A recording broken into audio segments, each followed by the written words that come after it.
Bismillahirrahmanirrahim. Assalamualaikum warahmatullahi wabarakatuh.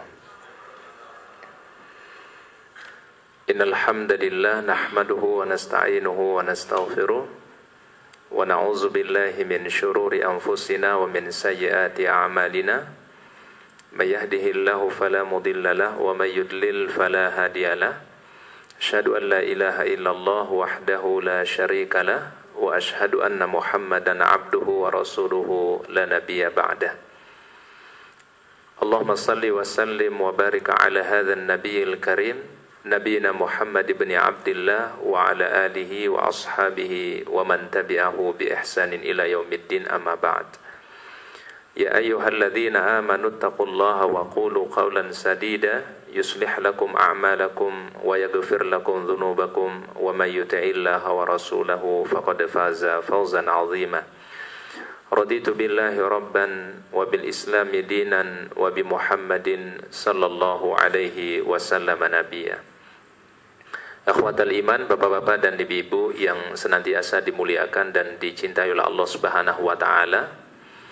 Pertama-tama mengawali kajian kita ini, marilah senantiasa kita panjatkan tahmid, pujian dan syukur kita kepada Allah Subhanahu wa taala atas segala limpahan nikmat dan karunia yang diberikan kepada kita semua, terutama nikmat iman dan Islam, nikmat sehat dan kesempatan. Dan ini merupakan anugerah yang besar yang diberikan oleh Allah taala setelah iman, yaitu diberikannya kita sehat yang sempurna oleh Allah Subhanahu wa taala. Sehingga salah satu doa yang senantiasa dibaca oleh Rasulullah sallallahu alaihi wasallam adalah permohonan diberikan kesehatan oleh Allah. Allahumma inni as'aluka al-afwa wal afiyah. Jadi ini doanya Rasulullah sallallahu alaihi wasallam dan harapan beliau agar diberikan kesehatan yang menjadikan beliau terus istiqamah beribadah kepada Allah Subhanahu wa taala. Hadirin kaum muslimin, bapak-bapak dan ibu-ibu yang dimuliakan oleh Allah Subhanahu wa taala. Pertama-tama kami ingin sampaikan terlebih dahulu jazakallahu khairan kepada segenap pengurus Masjid As-Salam yang telah memberikan kesempatan kepada kami untuk bersilaturahim. Yang silaturahim ini yang pertama, alhamdulillah, walaupun Pak Mihrab sebenarnya sudah minta berapa kali, cuma qadarallah ya, semuanya adalah pertemuan karena Allah Subhanahu wa taala, izin Allah. Baru pada kesempatan ini bisa memenuhi undangan beliau. Tentu kita berharap insyaallah pertemuan kita di majelis yang mulia ini adalah pertemuan yang Allah taala berikan rahmat, pertemuan yang diridhai oleh Allah Subhanahu wa taala. Karena orang-orang yang beriman ketika bertemu ialah karena Allah, berpisahnya karena Allah Subhanahu wa taala. Ada janji yang disebut oleh Rasulullah SAW dalam hadis sahih, sab'atun yudhilluhumullah fi zillihi yauma la zilla illa zilluh. Jadi ada 7 golongan orang yang akan mendapatkan naungan di sisi Allah taala di hari tidak ada naungan kecuali naungan di sisi Allah, yaitu satu di antara 7 golongan itu adalah rajulani tahabba fillah ijtama alaihi waftaraqa fihi. Orang-orang yang bertemunya atau saling mencintainya karena Allah, bertemunya adalah karena Allah dan berpisahnya adalah karena Allah Subhanahu wa taala. Jadi kita bersyukur alhamdulillah kita dipertemukan di majelis yang mulia, di majelis ilmu, dan tempat pertemuan yang terbaik di ala wajhil ardi, di atas muka bumi ini insyaallah. Hadirin bapak-bapak dan ibu-ibu yang dimuliakan oleh Allah Subhanahu wa taala. Bagaimana kabar semua ini, Pak? Bu, sehat ibu-ibu ya? Alhamdulillah. Biasanya sehat wal afiat gitu ya. Orang kalau ditanya kabar biasanya jawabannya apa, Pak? Sehat wal afiat. Mungkin kita bertanya-tanya, Ustadz kok disebutkan afiat, lalu bedanya dengan sehat apa gitu ya. Dalam bahasa Arab sebenarnya kata sehat dan afiat ini berbeda, Pak. Jadi kalau orang diberikan sehat, itu berarti cuma fisiknya doang yang sehat. Jadi orang yang sehat itu cuma fisiknya ya sehat. Tetapi kalau afiat adalah orang yang diberikan sehat secara fisik dan menggunakan sehat itu untuk ibadah kepada Allah Subhanahu wa taala. Ya. Ada orang bapak-bapak, ibu-ibu kalau pagi hari Masya Allah badannya sehat. Ya, digunakan untuk jalan, olahraga, ya. Tapi mungkin sholat subuh lewat gitu Pak ya. Tapi kalau giliran olahraga apa Pak? Semangat gitu Pak ya. Coba lihat pagi-pagi hari Ahad gitu Pak ya. Ya mungkin sebelum subuh udah siap-siap gitu untuk olahraga gitu Pak. ya, semangat untuk olahraga. Ini namanya orang sehat, Pak. Tapi kalau orang afiat adalah selain badannya sehat dan dia juga pergunakan sehat itu untuk ibadah kepada Allah Ta'ala. Itu disebut dengan apa, Pak? Afiat. Makanya Rasul minta bukan hanya sehat aja Bapak Ibu, tapi yang dimohon adalah al-afiyah. Allahumma inni as'aluka al-afwa wal-afiyah. Jadi afiat itu sehat tapi digunakan dalam kebaikan. Baik Bapak-bapak Ibu yang dimuliakan oleh Allah Subhanahu wa taala, ini hari kita berada di bulan Ramadan ini sekarang pada hari yang ke-24 ya, 24 di bulan Ramadan. Berarti kalau di dalam sunnah Rasulullah sallallahu alaihi wasallam ini dikategorikan al-ashrul awakhir, ya, 10 terakhir di bulan Ramadan. Nah, apa saja sunnah yang biasa dilakukan oleh Rasulullah sallallahu alaihi wasallam ketika beliau berada di 10 terakhir ini? Dalam hadis Aisyah dikatakan, pertama adalah syadda mi'zarahu. Kebiasaan Rasul yang pertama itu adalah beliau mengencangkan ikatan sarungnya, artinya tidak mencampuri istrinya pada 10 terakhir di bulan Ramadan. Jadi suami diminta sabar dulu, Pak. Kalau udah 10 terakhir di bulan Ramadan, sabar ya, Pak ya. Sabar insyaallah Bapak-bapak. Sabar ya, Pak. Pak Ivan gimana, sabar ya? Ya, alhamdulillah sabar, harus sabar. Ya, sunnah Rasulullah SAW. Justru di 10 terakhir itu beliau tidak mencampuri istrinya. Tapi kalau malam-malam sebelumnya dihalalkan, dibolehkan oleh Allah Subhanahu wa taala di surat Al-Baqarah 187, ya. Di surat Al-Baqarah di 187 di surah Al-Baqarah, ya, surah Al-Baqarah di ayatnya adalah 187.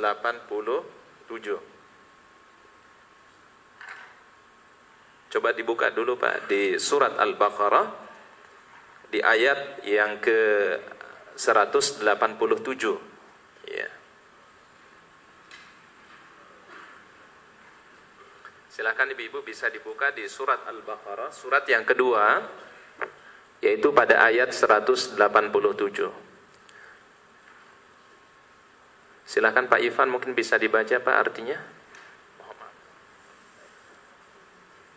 Bismillahirrahmanirrahim.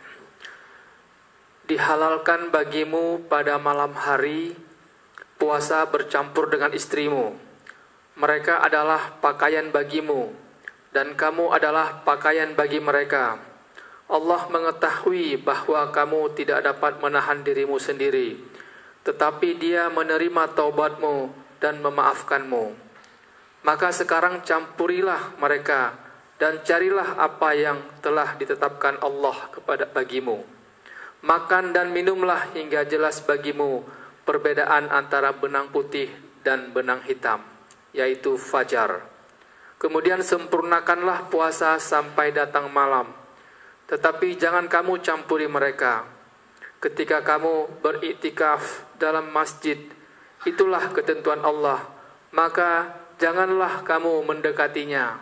Demikianlah Allah menerangkan ayat-ayatnya kepada manusia agar mereka bertakwa. Jazakallahu khairan. Berarti Rasulullah sallallahu alaihi wasallam mencontohkan kepada kita semua di saat berada di 10 terakhir di bulan Ramadan, dari mulai malam 21 sampai malam terakhir Ramadan, beliau tidak mencampuri istrinya.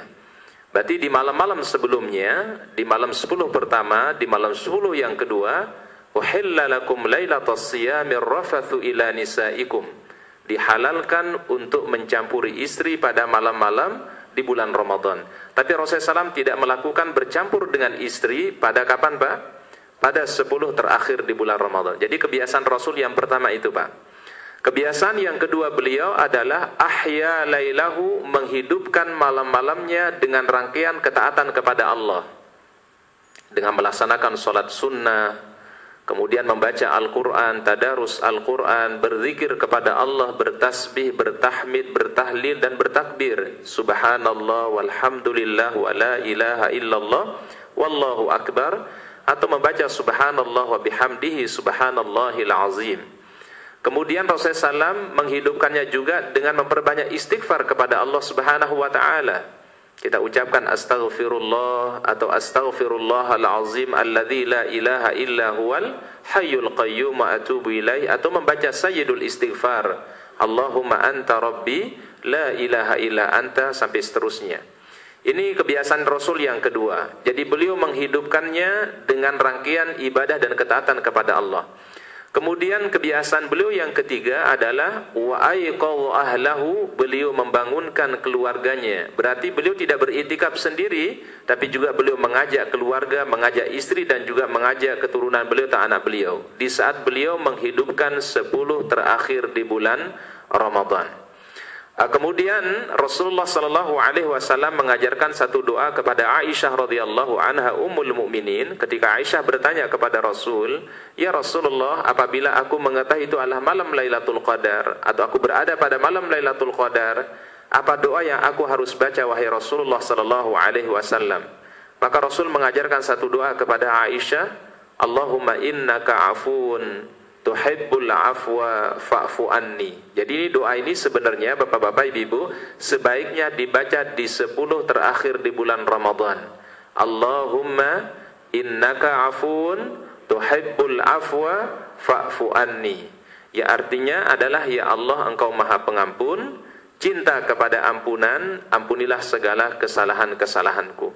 Jadi kami ingin mengajak sesungguhnya kepada bapak-bapak dan ibu-ibu, mari kesempatan kita berada di penghujung Ramadan ini kita hidupkan malam-malam terakhir di bulan Ramadan dengan harapan insyaallah mudah-mudahan kita memperoleh malam yang penuh dengan kemuliaan, yaitu malam Lailatul Qadar.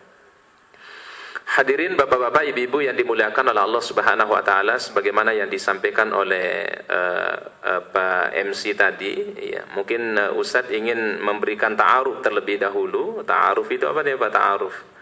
Ya, perkenalan dulu ya sepintas mengenai biodata atau kepribadian kami.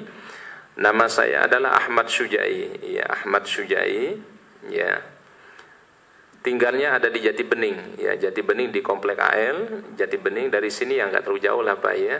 Ya, mungkin kurang lebih mungkin bisa setengah jam lah dari rumah ke sini. Kemudian riwayat pendidikan pertama mengambil kuliah di Jamiatul Imam ya, Saud, yaitu di Riyadh. Kemudian mengambil S2 di di Rabitatul Alam Islami di Kota Makkah Al-Mukarramah. Kemudian melanjutkan master atau S2 di kajian Islam dan Timur Tengah di UI Universitas Indonesia. Kemudian aktif dakwah ke Australia. Ya, setiap tahun kita ada kegiatan dakwah ke Australia dengan harapan mudah-mudahan bisa memberikan perubahan tentunya untuk khususnya untuk komunitas Indonesia yang ada di Australia, baik yang ada di Perth ataupun di Sydney, dan ini udah tahun yang ketiga alhamdulillah kita diamanahkan untuk membawa misi dakwah Islam ke Australia. Ya, mohon doanya dari bapak-bapak, ibu-ibu, mudah-mudahan senantiasa diberikan keistiqomahan oleh Allah Subhanahu wa taala, istiqomah di dalam dakwah insyaallah.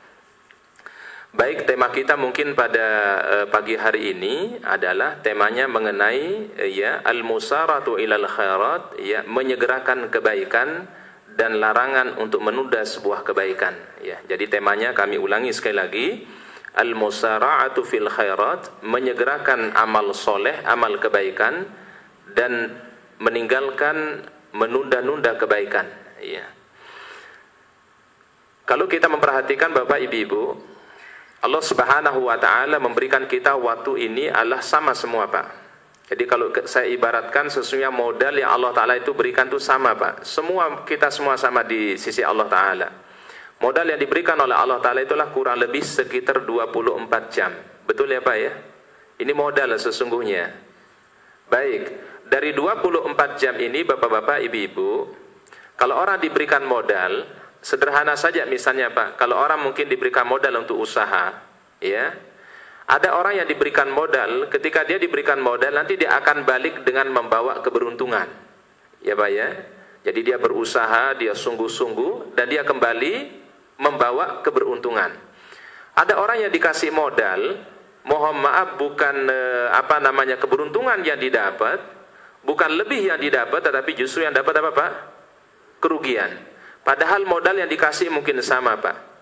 Nah, manusia sesungguhnya juga sama Pak. Modal yang Allah Ta'ala berikan 24 jam ini Ada orang yang kembali kepada Allah Ta'ala dalam keadaan al-muflihun, dan ada manusia yang kembali kepada Allah Ta'ala dalam keadaan al-khasirun. Jadi golongan manusia itu ada dua di dalam Al-Quran. Yang pertama adalah disebut dengan al-muflihun. Jadi golongan manusia yang pertama, ya, al-insan. Al-insan itu apa Pak? Al-insan? Manusia, ya. Kata para ulama terbagi menjadi dua, Pak. Wala thalitha lahuma, dan tidak ada golongan yang ketiga, Pak. Jadi manusia cuma terbagi menjadi dua golongan. Yang pertama disebut dengan al-muflihun. Al-muflihun. Artinya al-muflihun itu, Pak, orang yang apa, Pak? Orang yang meraih keberuntungan.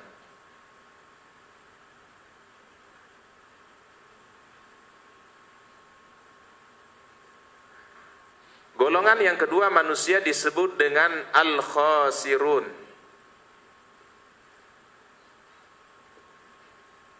Apa al-khasirun itu, Pak? Merugi, ya, orang yang merugi.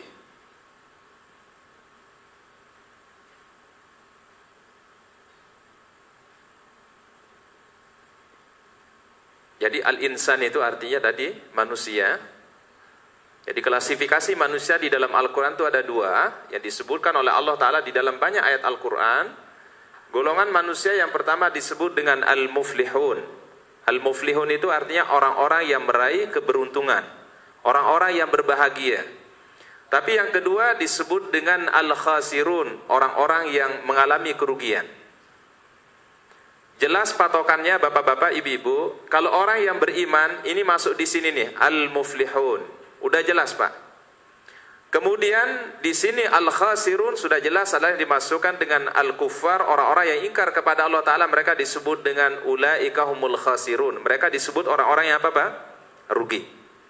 Termasuk di dalam hal ini juga adalah ketika Allah Ta'ala memberikan kesempatan kepada manusia, diberikan dia kesempatan hidup di dalam kehidupan dunia ini, dia diberikan amanah harta oleh Allah Ta'ala, tetapi dia tidak memanfaatkan untuk bertakarub kepada Allah, maka dia akan masuk pada golongan yang kedua disebut dengan al-khasirun. Makanya terkadang terjadi penyesalan terhadap manusia di saat manusia itu mengalami sakratul maut. Jadi ketika manusia mengalami sakratul maut, di sana manusia mengalami yang namanya keinginan untuk melakukan kebaikan, dan dia berharap untuk melakukan kebaikan. Cuma kesempatannya sudah tidak diberikan lagi oleh Allah Subhanahu wa Ta'ala. Mohon dibuka di dalam Al-Quran surat Al-Mu'minun pada ayat yang ke-99 dan ayat yang ke-100. Surat Al-Mu'minun itu pada surat yang ke-23, ayatnya adalah di ayat 99 dan ayat yang ke-100.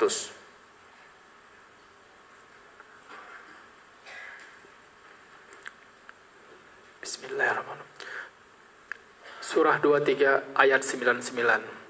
Demikianlah keadaan orang-orang kafir itu hingga apabila datang kematian kepada seseorang dari mereka, dia berkata, "Ya Tuhanku, kembalikanlah aku ke dunia."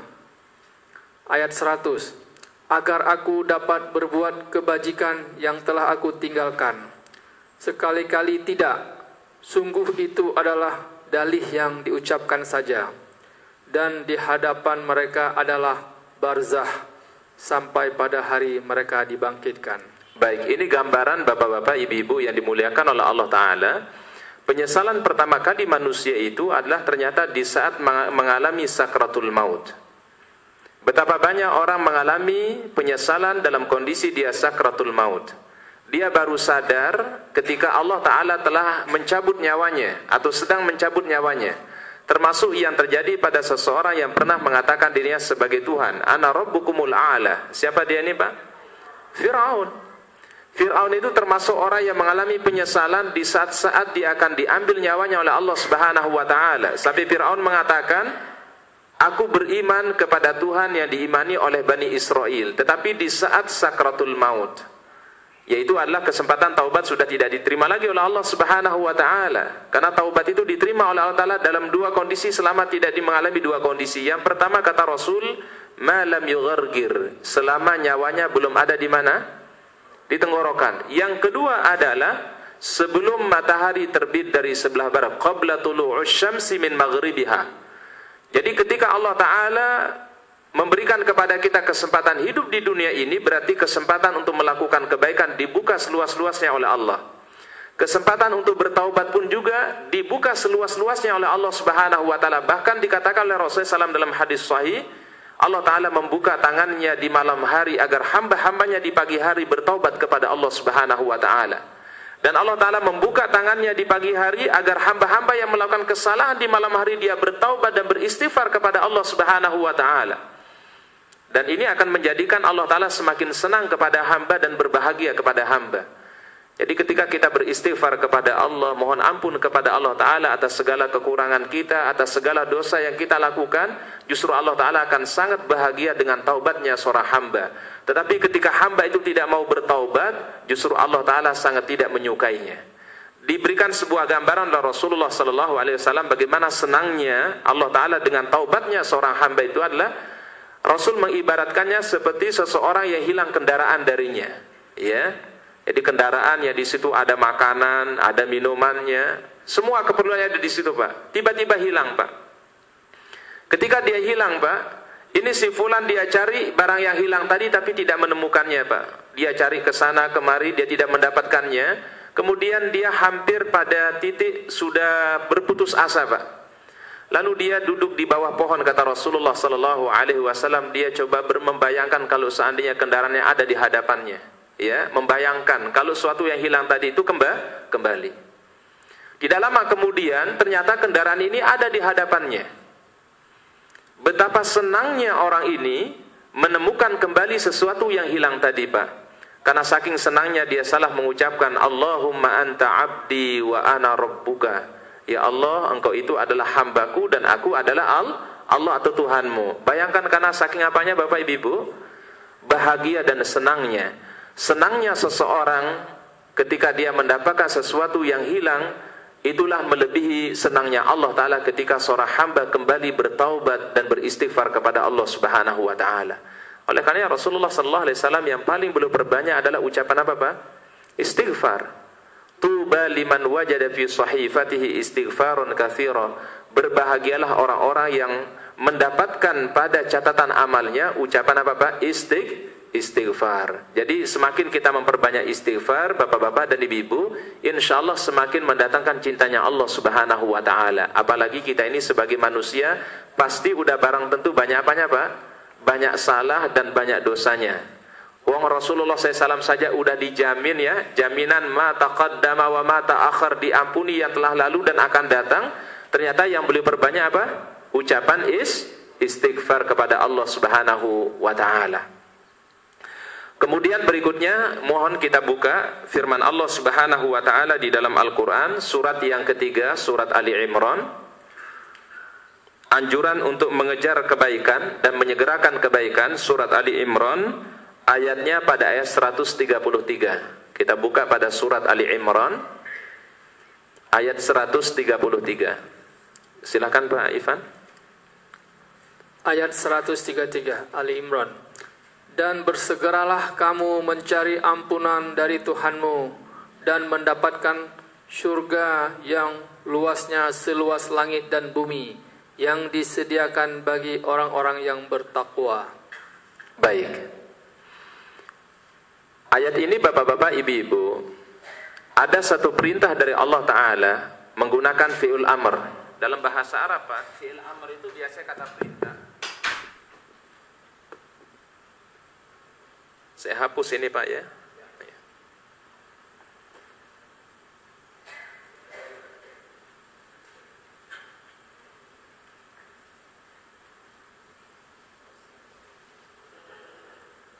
Coba kita perhatikan ayatnya, bapak-bapak, ibu-ibu, ya. Awal ayat 133 itu menggunakan kata perintah, kata kerja bentuk perintah, wasari'u. Coba kita perhatikan ayatnya. Wasari'u. Ini di dalam bahasa Arab disebut dengan fi'lul amri, kata kerja yang menunjukkan perintah, fi'lul amri. Wasari'u artinya bersegeralah. Berarti jangan sampai kita menunda-nunda kesempatan yang Allah Ta'ala berikan. Ketika Allah Ta'ala memberikan kesempatan kepada manusia, jangan pernah dia lewatkan kesempatan yang Allah Ta'ala berikan ini.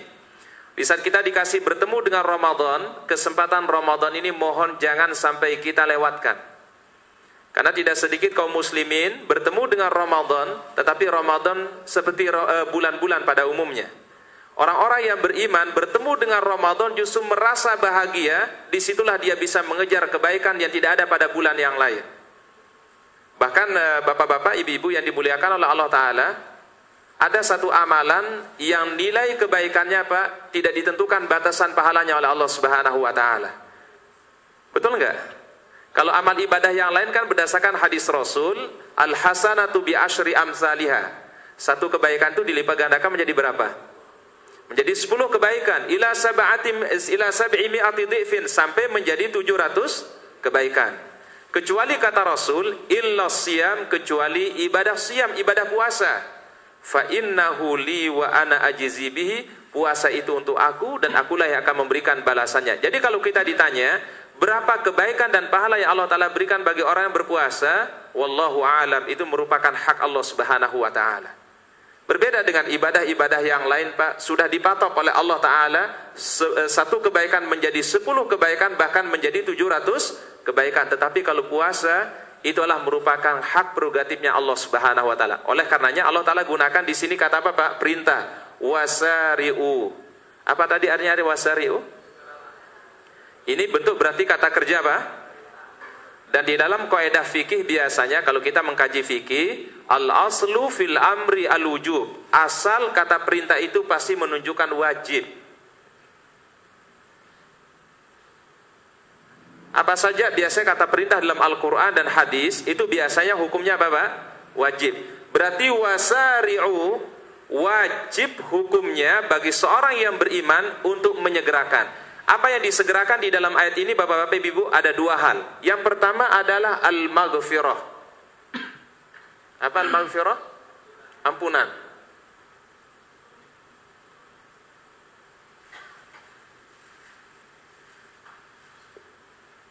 Berarti setiap orang beriman selalu mengejar ampunan Allah Ta'ala, ingin meraih ampunan Allah Ta'ala. Nah, banyak amalan-amalan yang dikatakan oleh Rasulullah SAW sebagai amalan yang mendatangkan ampunan di sisi Allah Subhanahu wa Ta'ala. Ini kalau di bulan Ramadan mungkin konteksnya saya bahas. Pertama kata Rasul, orang yang melaksanakan puasa Ramadan karena iman dan mengharapkan kebaikan di sisi Allah Ta'ala, diampuni kesalahan-kesalahan di masa lalu. Berarti ibadah apa Pak pertama? Puasa.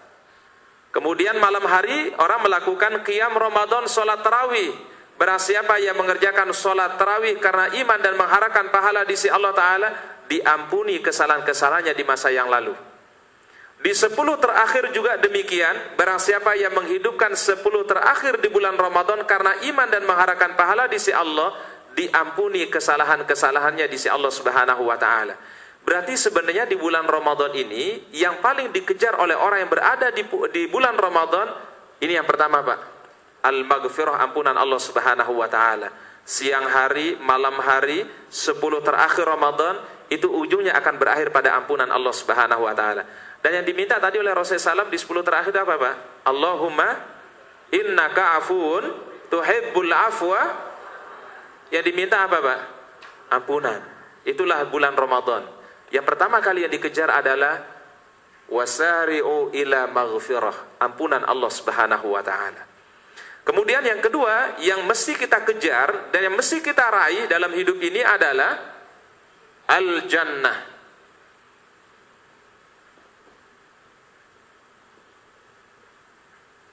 Baik. Ini mungkin Ustadz ingin coba meluruskan pemahaman hadis yang sering kita mungkin mendengarkan hadis ini bapak-bapak dan ibu-ibu yang dimuliakan oleh Allah Ta'ala. Jangan sampai hadis ini salah dipahami. Pada suatu hari Rasulullah SAW ketika duduk dengan para sahabat, beliau mengatakan, la yadkhulul jannata ahadukum bi'amalihi. Tidak akan masuk surga salah seorang di antara kalian dikarenakan amalnya. Para sahabat terheran-heran dengan ucapan Rasulullah SAW ini. Wala anta ya Rasulullah, apakah engkau juga termasuk ya Rasulullah SAW yang tidak masuk surga dikarenakan amalnya? Apa jawab Rasulullah SAW Pak?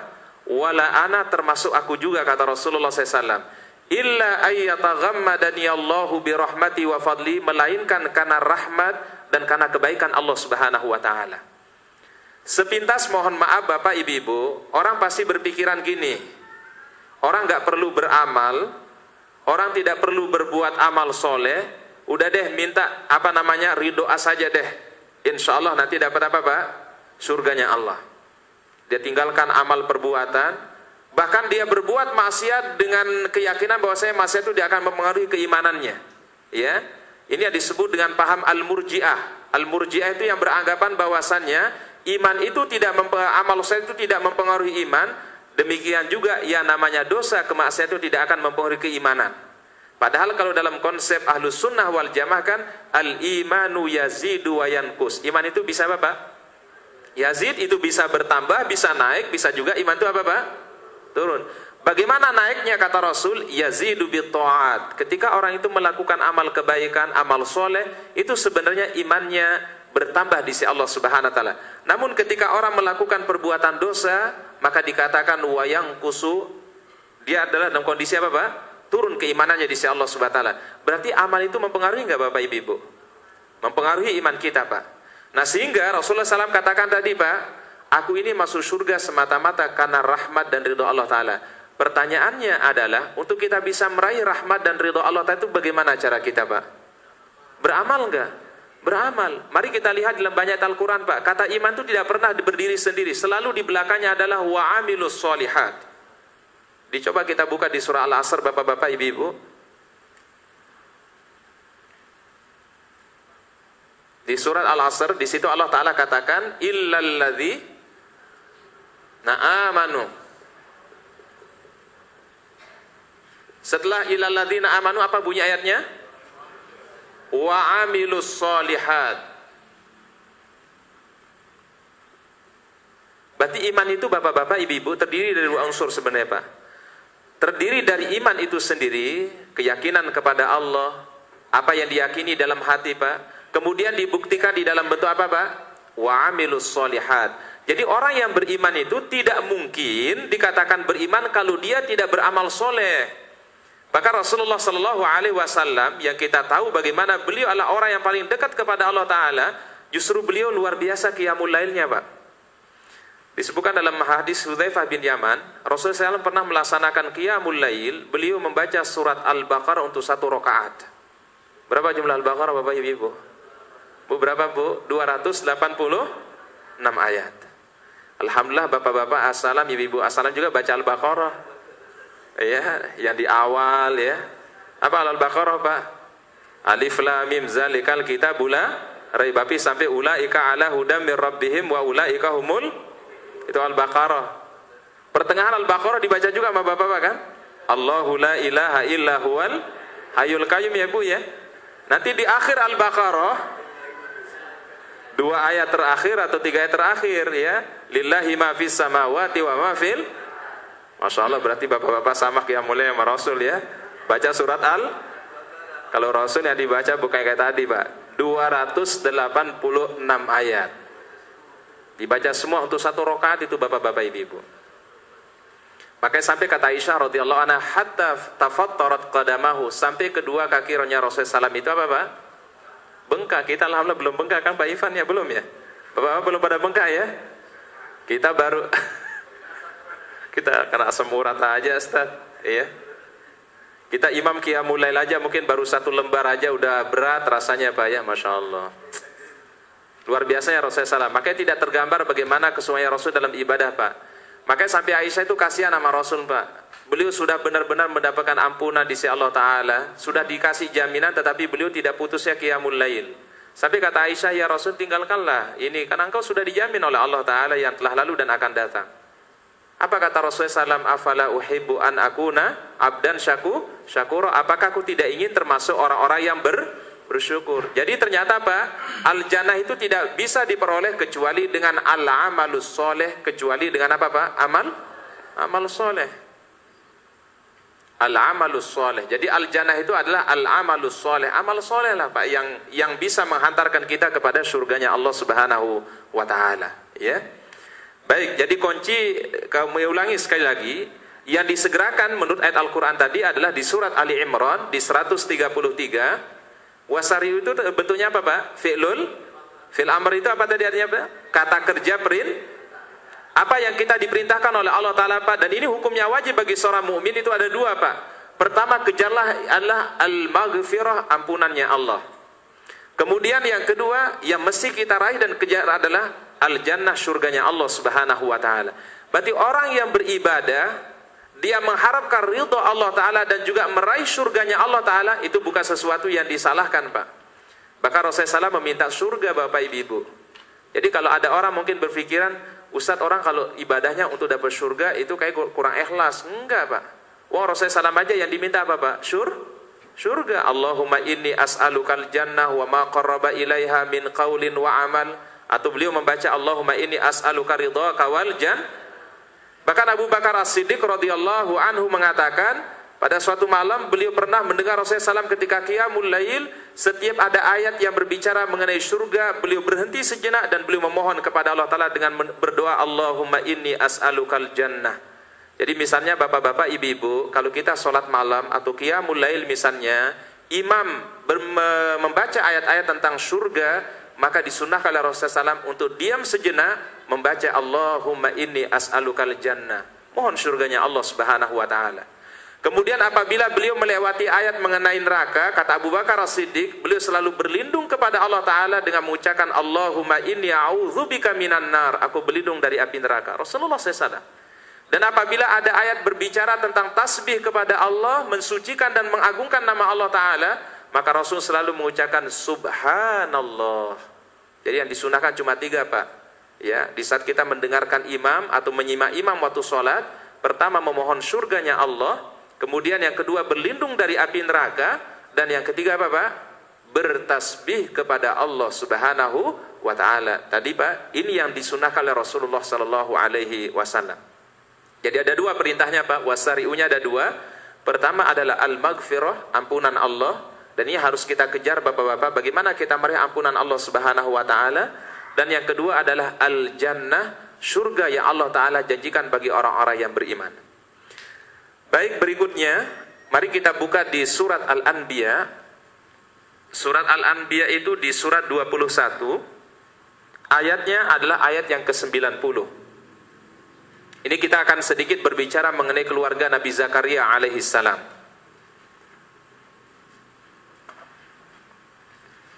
Silahkan Pak Ivan. Ayatnya ayat 90 Bapak.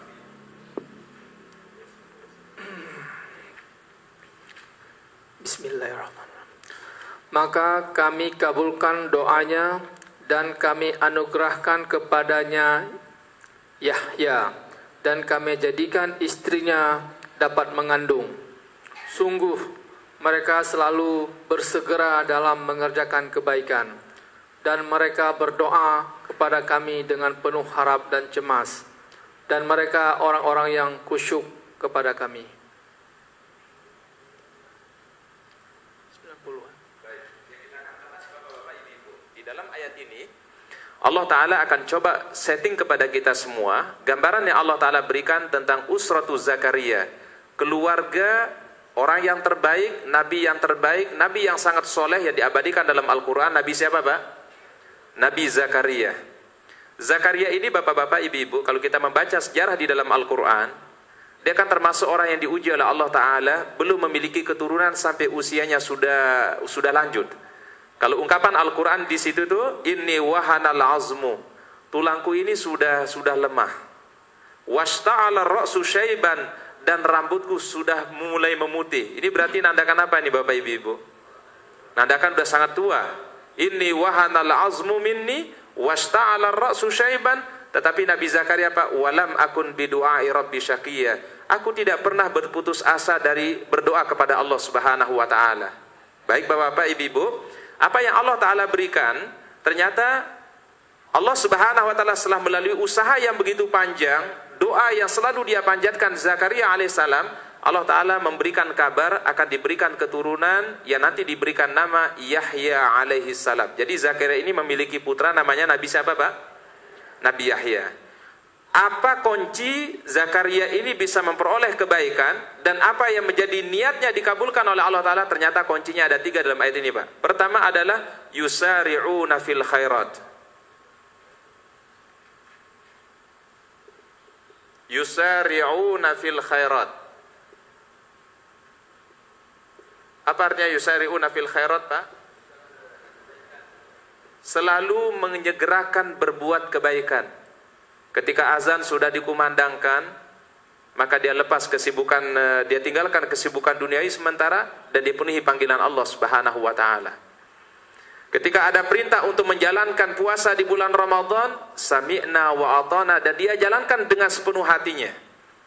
Ketika ada sunnah untuk selalu membaca Al-Quran di bulan Ramadan, sami'na wa ata'na, dia mengisi waktu-waktunya dengan membaca Al-Quran. Yusari'una fil khairat, selalu menyegerakan kebaikan.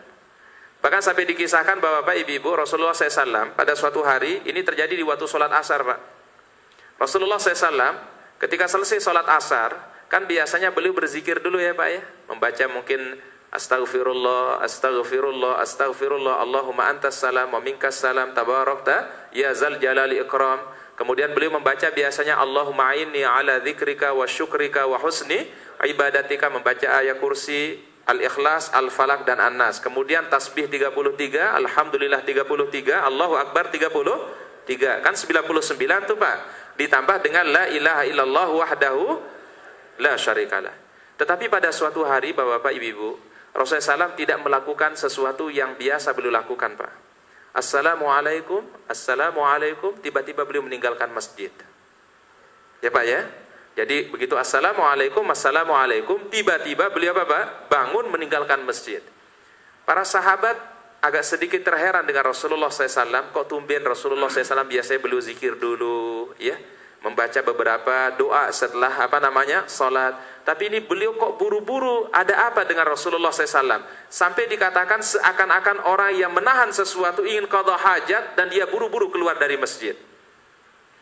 Penasarannya para sahabat ini kemudian mendatangi rumah Rasulullah SAW. Luar biasa sahabat itu ingin cari tahu. Kalau istilah sekarang kepo namanya ya Pak ya.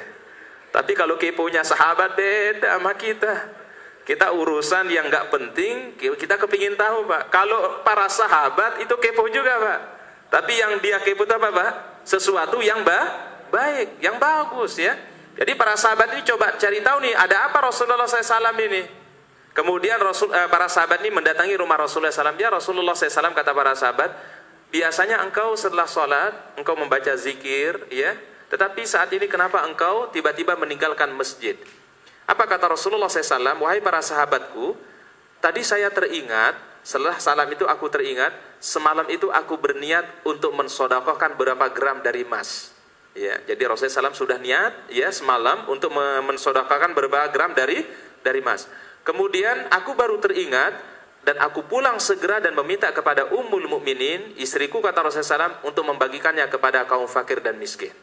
Artinya Rasulullah SAW tidak ingin terlewatkan sebuah kebaikan ketika dia memang pernah meniatkannya. Inilah Rasulullah SAW. Jadi ketika beliau sudah punya azam, sudah punya niat, dia usahakan untuk menyegerakan kebaikan ini, jangan sampai ditunda, karena bisa jadi kita kan namanya manusia, bisa jadi yang namanya sakit. Bisa nggak Pak terjadi? Sakit ya. Apalagi ya mohon maaf, mungkin yang paling ekstrim mungkin al-maut, kematian Pak.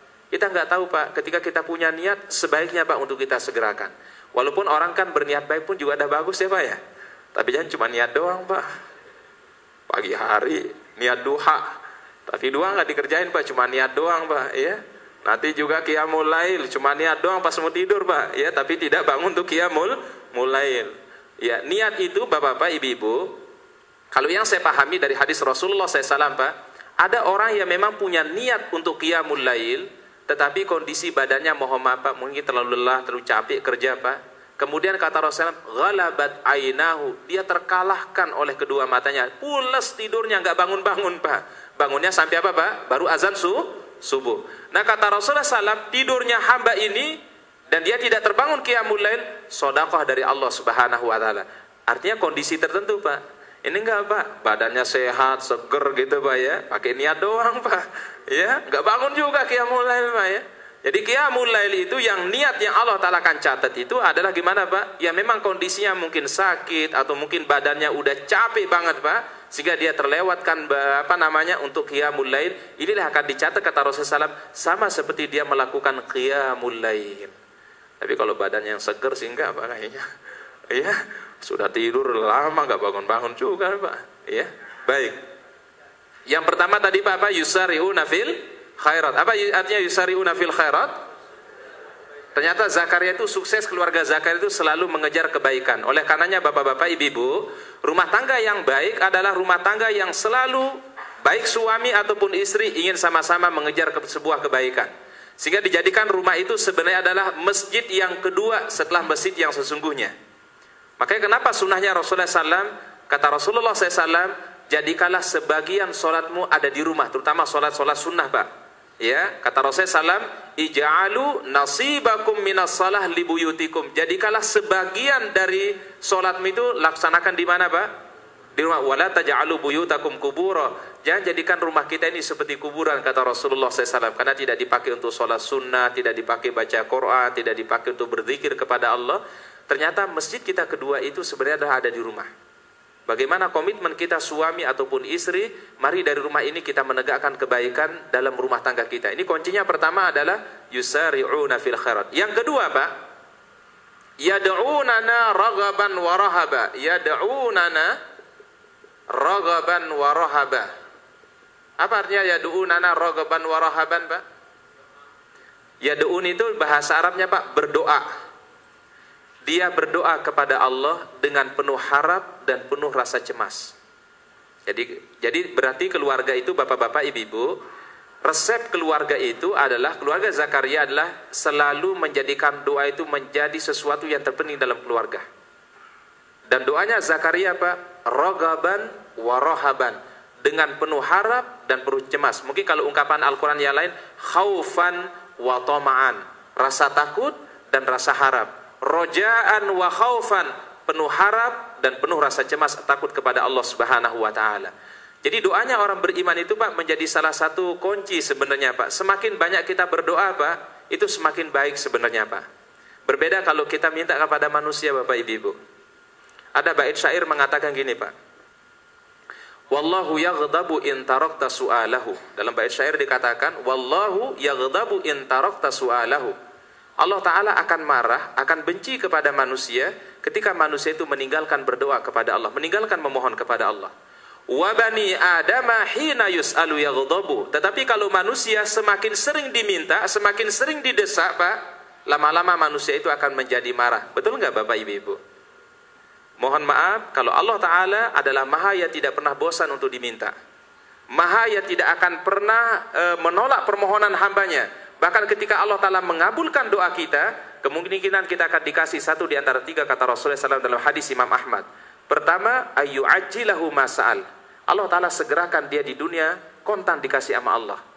Yang kedua, bisa jadi ayyusrifahu amma yasu, dilindungin oleh Allah Ta'ala dari yang berbahaya. Atau yang ketiga, ayyudakhirahu ila yaumil qiyamah, disimpan doanya sebagai pahala di sisi Allah Subhanahu wa Ta'ala. Kami ulangi sekali lagi Pak, pengabulan doa itu ada tiga. Mohon mungkin ditulis Bapak Ibu. Pengabulan doa itu Allah Ta'ala memberikan satu di antara tiga. Pengabulan doa itu Allah Ta'ala memberikan satu di antara tiga. Pertama adalah ayyu'ajjilahu fid dunya, disegerakan di dunia oleh Allah Ta'ala. Artinya langsung dikasih secara kontan oleh Allah. Jadi apa yang diminta langsung dikasih sama Allah. Tidak perlu waktu lama ini Pak. Yu'ajjil fid dunya, disegerakan di dunia apa yang menjadi keinginannya Pak. Yang kedua Pak, ayusrifahu amma yasu, dia dijaga, dilindungi oleh Allah dari segala sesuatu yang membahayakan dia. Dijaga dia dan keluarganya dari sesuatu yang apa Pak? Yang membahayakannya Pak. Yang ketiga Bapak-bapak, Ibu-ibu, adalah pengabulan doa itu kata Rasul, disimpan pahala berdoanya, atau disimpan pahalanya dan akan diberikan nanti pada hari kiamat oleh Allah SWT. Dia tidak diberikan dalam bentuk materi Pak, tetapi akan dikasih dalam bentuk pahala pada yaumul qiyamah. Berarti Bapak-bapak, Ibu-ibu, kira-kira kalau kita berdoa itu rugi atau untung Pak? Satu lagi, sekali lagi, kalau kita berdoa kepada Allah, memperbanyak doa kita, apalagi di bulan Ramadan ini, kira-kira rugi atau untung, Pak? Sepakat ya, Pak ya? Berarti perbanyak doanya ya, Pak ya? Tidak cukup 5 kali, Pak. Perbanyak doa kita. Karena ternyata, Pak, Allah Ta'ala sangat senang ketika hamba itu memohon kepada Allah. Berarti dia meyakini di situ dialah yang memberikan manfaat, dialah yang memberikan kebaikan dalam hidupnya. Iyyaka na'budu wa itu loh ikrar kita, Bapak Ibu. Setiap hari kita mengatakan, dalam setiap sholat kita pasti membaca ini, Pak. Iyyaka na'budu wa iyyaka nasta'in. Ya Allah, hanya kepada Engkau kami beribadah, hanya kepada Engkau kami memohon apa, Pak? Pertolongan. Berarti orang yang berdoa sebenarnya, Pak, pasti adalah mendapatkan apa? Keberuntungan di Allah Ta'ala. Karena Allah Ta'ala pasti akan memberi satu di antara 3 ini. Yang sering terjadi di dalam anggapan sebagian kita, kayaknya yang namanya dikabulkan itu harus dikasih gitu, Pak. Paham, Pak? Contoh misalnya, ya Allah, kepingin rumah yang gede. Misalnya, Pak. Tapi ternyata mungkin masih dikontrakan dia tinggal, Pak, ya. Dia minta rumah yang gede, tapi tinggalnya mungkin dipetakan, Pak. Karena dalam doa tadi, Pak, yang dianggap mengabulkan doa itu dianggapnya lah sesuatu yang langsung diberi apa yang dia minta. Padahal Allah Ta'ala akan memberikan, kalau tidak dikasih yang pertama, kemungkinan dikasih yang kedua atau yang ketiga, Pak. Berarti sesungguhnya doa kita ini, Pak, diijabah oleh Allah Ta'ala, namun cara dikabulkannya bisa saja berbeda-beda menurut Allah Subhanahu wa Ta'ala. Nah, jangan sampai ini menurut kita, Bapak Ibu, apalagi kalau ada orang berdoa kata Rasul, ini nggak boleh, Bapak Ibu, orang berdoa kayak gini nih. Allahumma ghfir in syi'ta. Ya Allah, ampunilah aku jika Engkau mau. Kalau mau ampunin, mau nggak juga nggak apa-apa. Boleh nggak kayak gini, Pak? Nggak boleh, ini nggak ada azam namanya, Pak. Kemudian larangan yang kedua, Pak, tidak boleh orang berdoa Allahumma rzuqni in syi'ta. Ya Allah, kasih rezeki jika Engkau mau. Mau kasih, alhamdulillah, enggak juga, enggak apa-apa. Ya, Pak, ini namanya orang songong, namanya berdoa nih, Pak. Kemudian dia berdoa lagi, Allahumma rhamni in syi'ta. Ya Allah, berikan rahmat jika Engkau mau. Kalau mau kasih rahmat, alhamdulillah, enggak juga, dia enggak apa-apa. Ini kata Rasulullah SAW, orang yang tidak yakin doanya kepada Allah Subhanahu wa Ta'ala. Tidak boleh menggunakan kata in. In itu artinya, Pak, jika. In syi'ta, jika Engkau mau. Ya, jangankan jauh-jauh maha yang tinggi Allah Ta'ala, kita ajak sesama manusia. Kalau ada orang datang kepada kita, Pak, mungkin dia minta sesuatu bantuan, lalu dia bilang, Pak, minta bantuan, tapi mau kasih, alhamdulillah, enggak juga, enggak apa-apa. Kayaknya orang ini enggak serius gitu ya, Pak ya.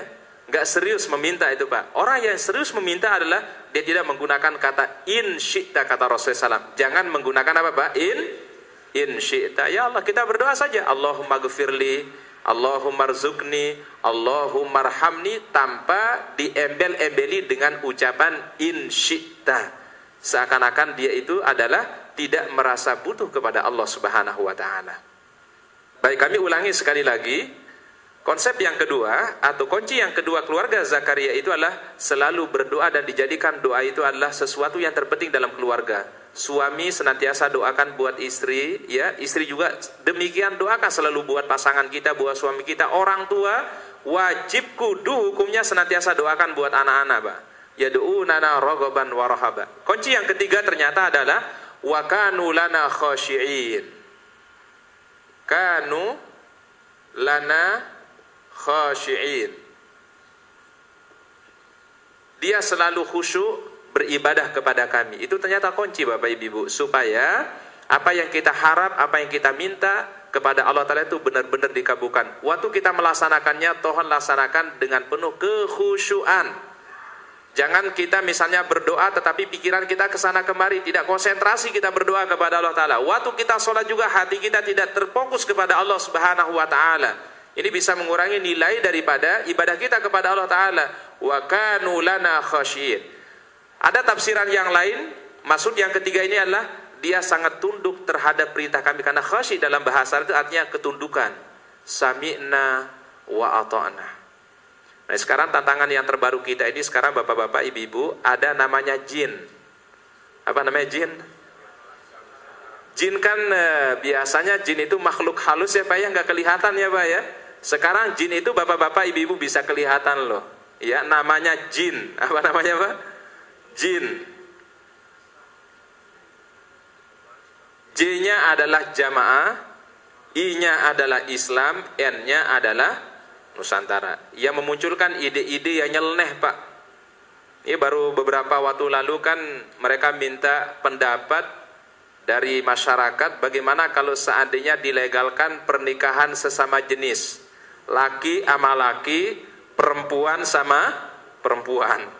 Coba Pak, ini kelompoknya jin namanya Pak, ya. Jin namanya ya Pak ya.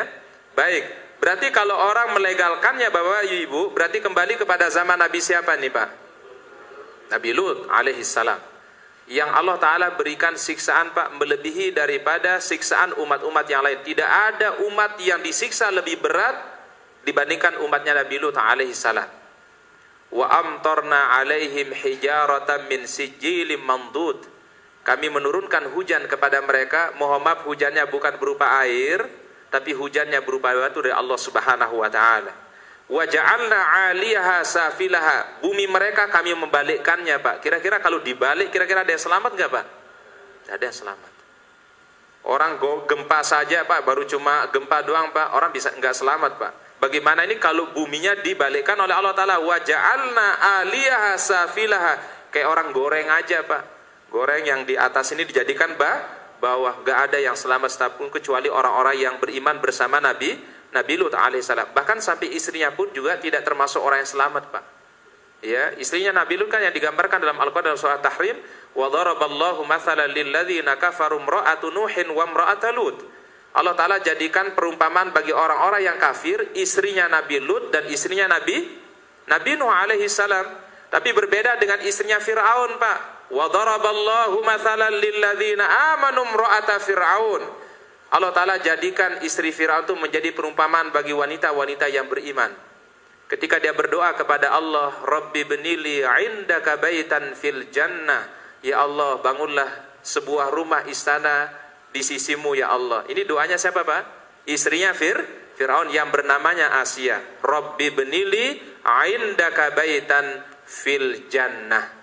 Nah, Rasulullah SAW kasih amalan kepada kita Bapak Ibu supaya kita bisa membangun sebuah istana di surga. Amalannya kata Rasul, laksanakanlah 12 rakaat sholat sunnah kullu yaumin walailah, setiap hari, yaitu pada siang dan malam. 12 rakaat itu kata Rasul 4 sebelum sholat zuhur,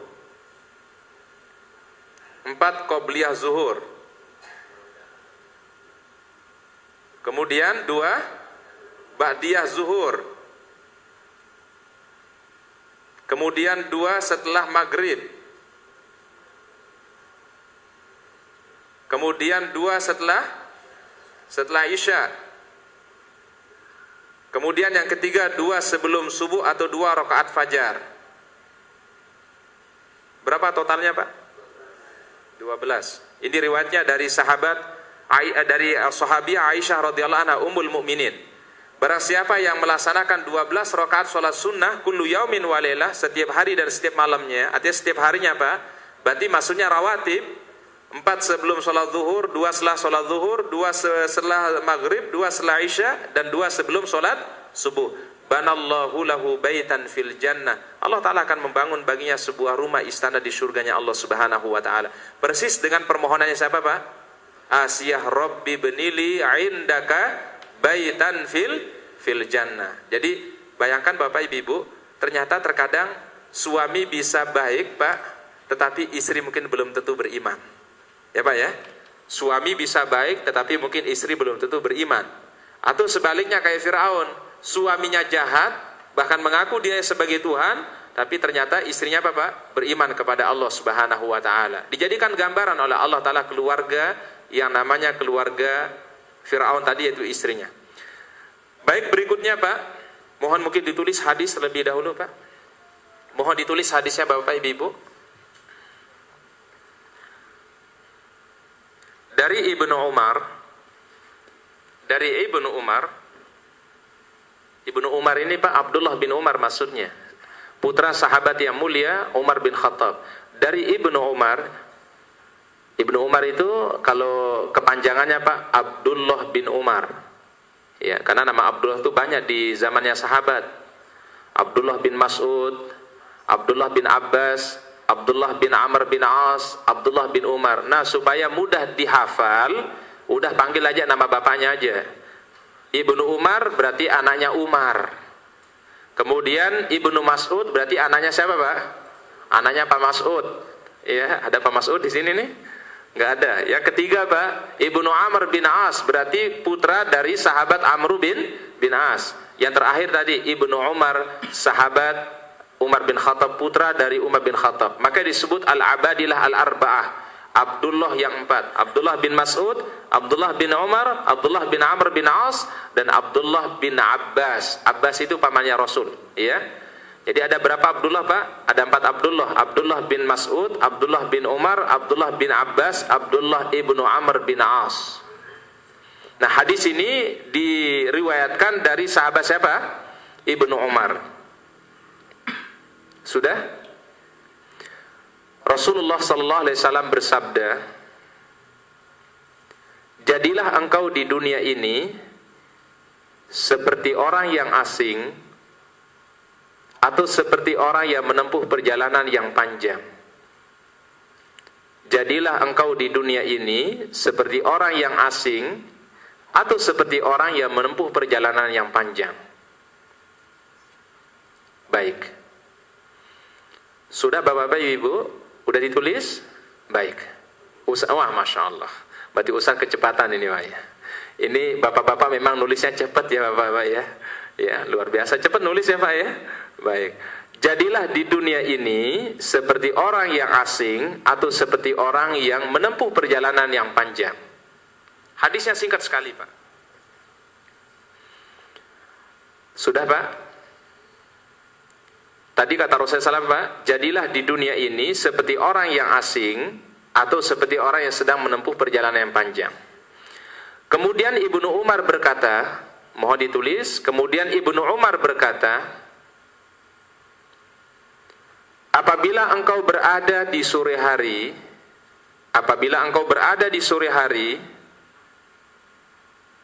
jangan menunggu datangnya pagi hari.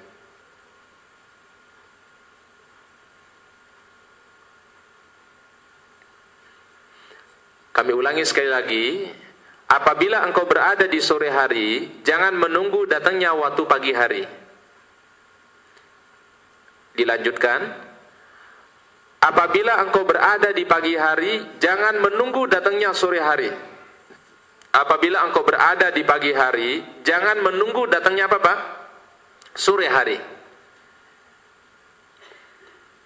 Gunakanlah sehatmu sebelum sakitmu. Gunakanlah sehatmu sebelum sakitmu. Sudah? Kami ulangi sekali lagi yang ketiga. Gunakanlah sehatmu sebelum apa?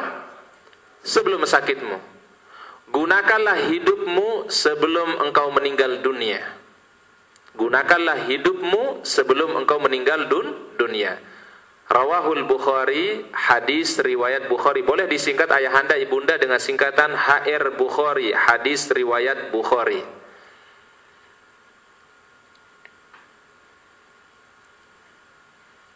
Sudah ya? Baik, kami ulangi sekali lagi. Rasulullah SAW bersabda kepada Ibnu Umar atau Abdullah bin Umar, kun fid dunya ka'annaka gharibun. Jadilah engkau di dunia ini seperti orang yang asing, seperti orang yang merantau. Bapak, Ibu, kalau orang yang merantau, setelah dia nanti merantau, pasti dia akan pulang kemana? Ke kampung halamannya ya, ini apalagi mau lebaran ini. Makanya tadi sampai Pak Ivan sampai salah tadi, Pak ya. Kita nanti malam dapat 25 Ramadan, beliau udah bilang 27 aja nih. Kayaknya udah kangen kamu Pak Ivan ya. Mau pulang kemana Pak Ivan antum? Hah? Aceh ya, Masya Allah. Jadi nanti malam 27, malam 25 Pak Ivan, bukan malam 27 gitu ya. Baik. Jadi Rasul mengibaratkan pertama, kita hidup di dunia ini Pak seperti orang yang merantau. Orang yang merantau berarti ini adalah tempat tinggal yang asing bagi kita dan kita akan kembali ke kampung halaman kita. Dunia ini bukan kampung kita sesungguhnya. Kampung kita yang sesungguhnya adalah ad-darul akhirah, negeri akhirat. Orang yang mau pulang kampung, bapak-bapak, ibu-ibu, pasti dia akan mempersiapkan bekalnya. Ya Pak ya? Orang mau mudik aja perlu siapin bekal loh Pak. Itu kalau lihat tuh bawa mobil itu kan Masya Allah, itu barang-barang kan banyak tuh di bawah tuh kan ya Pak ya. Itu wah, Yang bawa sepeda motor juga sama Pak, beban barangnya juga banyak tuh. Itu bekal semua itu Pak. Itu untuk kehidupan dunia. Bagaimana kalau kita kembali untuk negeri yang begitu lama, begitu panjang, itu negeri akhirat Pak. Maka mestinya bekalnya harus lebih banyak Pak. Untuk di dunia saja orang memerlukan bekal, apalagi untuk ke negeri akhirat. Kemudian yang kedua kata Rasul, au abiru sabilin, atau seperti orang yang sedang berjalan menempuh perjalanan yang panjang Pak. Istilahnya kita ini sedang transit Pak. Mali walid dunia, kata Rasul dalam hadis yang lain, aku dan dunia ini tidak jauh seperti orang yang sedang musafir. Dia singgah di sebuah tempat, dia makan, dia minum, dia istirahat, tsumma roha wa tarakaha, kemudian dia pasti akan meninggalkan tempat tadi. Dan perjalanan kita Pak jauh lebih panjang dibandingkan tempat transit tadi Pak. Tempat transit ini apa Pak? Maksudnya Pak, kehidupan dunia, tapi perjalanan kita menuju akhir itu sangat panjang. Ada sebuah kisah bapak-bapak, ibu-ibu yang dimuliakan Allah Ta'ala, sahabat yang mulia bernama Abu Hurairah. Mungkin kalau kita mengkaji di dalam hadis itu kayak sahabat yang paling sering disebut ya namanya Pak ya. Siapa namanya Pak Bu?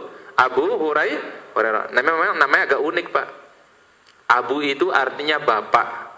Hurairah artinya apa Pak Bu? Kucing. Berarti kalau digabungkan jadi bapak apa Pak? Nama aslinya sebenarnya bukan Abu Hurairah, Abdurrahman bin Sakhr ad-Dawsi. Abdurrahman bin Sakhr ad-Dawsi. Tapi karena pada suatu hari ketika Rasulullah SAW bertamu ke rumahnya, si Abu Hurairah ini lagi gendong apa namanya Pak? Gendong kucingnya. Maka Rasul pertama kali memanggilnya, ya Aba Hurairah, wahai bapaknya kucing. Berarti orang yang senang sama kucing namanya Abu. Kalau ibu yang senang sama kucing namanya Ummu Hurairah. Masya Allah. Siapa yang senang kucing di sini Bapak? Ada yang senang sama kucing itu Pak ya. Itu panggilannya Pak Abu Hurairah. Tapi nama aslinya sebenarnya bukan Abu Hurairah. Namanya adalah Abdurrahman. Ya, Abdurrahman bin Sakhr ad-Dawsi. Cuma terkadang kan julukan itu lebih dikenal dibandingkan nama aslinya Pak. Di komplek aja pasti ada orang kayak gitu Pak ya. Di komplek ada orang mungkin punya julukan tertentu Pak. Tapi kalau ditanya nama aslinya siapa? Dengan kita nggak kenal Pak. Itu Pak Jangkung gitu Pak. Pak Jangkung yang mana gitu ya Pak. Ditanya nama aslinya nggak kenal gitu Pak. Tapi kalau dibilang Pak Jangkung kenal nggak Pak? Kenal. Mau cari siapa? Oh cari Pak Jangkung yang mana? Ya namanya siapa ya? Kita nggak tahu. Tapi namanya di situ siapa Pak? Pak Jangkung. Jangkung nanti orangnya tinggi gitu ya Pak ya. Dibilang Pak Jangkung ya. Padahal nama aslinya mungkin namanya Pak Ali atau Pak Muhammad namanya ya Pak ya. Terkadang julukan itu lebih apa Pak? Lebih terkenal dibandingkan nama aslinya. Baik. Setelah Ibnu Umar mendengar nasihat tadi Bapak Ibu, maka dia tersentuh dengan nasihat Rasulullah SAW. Kemudian dia mengatakan Pak, ingat kalau ucapannya para sahabat bukan disebut dengan hadis Pak, tetapi disebut dengan athar sahabah. Jadi kalau kun fid dunya ka'annaka gharibun aw abiru sabilin itu hadis. Tetapi kalau ucapannya Ibnu Umar bukan hadis namanya Pak, namanya disebut dengan athar. Apa kata Ibnu Umar? Ada 4 ucapan beliau. Apabila engkau berada di sore hari, jangan nunggu datangnya pagi hari. Artinya kalau ada kesempatan kita berbuat kebaikan di sore hari, jangan menunda-nunda sampai datangnya besok hari. Karena kita nggak tahu Pak, apakah besok kita masih ketemu atau masih hidup, Wallahu a'lam. Atau yang kedua kata Ibnu Umar, apabila engkau berada di pagi hari, jangan menunggu datangnya apa Pak? Sore hari. Karena tidak ada yang bisa menjamin apakah sore hari kita masih bisa ketemu, Wallahu a'lam. Bahkan kata Rasulullah SAW, "Shollu sholata muaddi." Salatlah engkau seakan-akan engkau berpisah dengan salat ini. Pas kita ada di salat subuh Bapak Ibu, ketika kita takbir Allahu Akbar, bayangkan kalau salat ini merupakan salat yang terakhir kita. Kita belum tentu ketemu dengan salat zuhur. Nanti pas kita salat zuhur juga sama. Ketika Allahu Akbar, bayangkan kata Rasulullah SAW, kalau kita sebenarnya adalah bisa jadi salat zuhur ini salat kita yang terakhir. Dan belum tentu ketemu dengan salat berikutnya Pak. Supaya kita ini bisa khusyuk dalam ibadah kepada Allah Subhanahu wa Ta'ala. Kemudian yang ketiga, gunakanlah sehatmu sebelum datang masa sakit. Udah kalau yang namanya orang sehat Pak paling enak aja deh. Pak, makan kalau sehat enak nggak Pak? Enak ya Pak Bu ya. Kita kalau sehat makannya juga gimana Pak? Enak nggak? Enak. Tapi coba kalau kita sakit, kira-kira enak nggak kalau kita makan? Pahit semua ya Pak ya. Yang paling banter Pak kalau orang sakit itu makannya apa Pak? Bubur ya tambah mungkin yang berkuah sedikit, mungkin pakai sop, pakai apa namanya soto dan seterusnya. Tapi apakah seenak waktu kita sehat Pak? Enggak. Makanya kata Ibnu Umar, manfaatkanlah sehatmu sebelum datang apa? Sakitmu. Ibadah pun waktu sehat sama waktu sakit beda Pak. Orang kalau ibadah sehat Pak, Masya Allah semangat Pak. Tapi kalau kita sakit, ya Terkadang ngerjakannya mohon maaf tidak sesemangat waktu kita dalam kondisi sehat. Kemudian yang terakhir, yang keempat, wa khudh min hayatika limautik, gunakanlah hidupmu sebelum engkau meninggal dunia. Karena kesempatan yang Allah Ta'ala berikan ini, hidup ini sebagai nikmat dari Allah Subhanahu wa Ta'ala.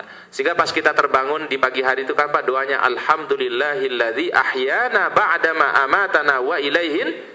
Kita bersyukur kita dibangunkan kembali oleh Allah Ta'ala, diberikan kesempatan untuk bertemu kembali dengan kehidupan dunia ini. Karena kalau orang sudah kembali kepada Allah Ta'ala, dia kembali kepada Allah, dia meninggal dunia, maka tidak ada ceritanya manusia bisa kembali lagi ke dunia ini. Orang yang sudah berada di alam kubur Pak, nggak mungkin balik lagi ke dunia ini. Ya Pak ya, sudah tertutup lagi kesempatan yang Allah Subhanahu wa Ta'ala berikan kepada manusia. Baik, mohon ditulis hadis yang kedua.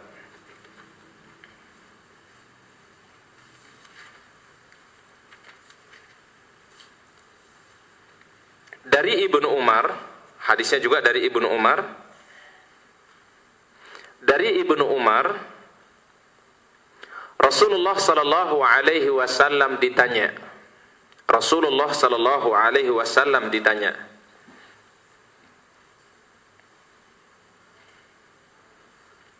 Rasulullah SAW ditanya, sudah ya? Siapakah mukmin yang paling berbahagia? Siapakah mukmin yang paling berbahagia? Rasulullah menjawab,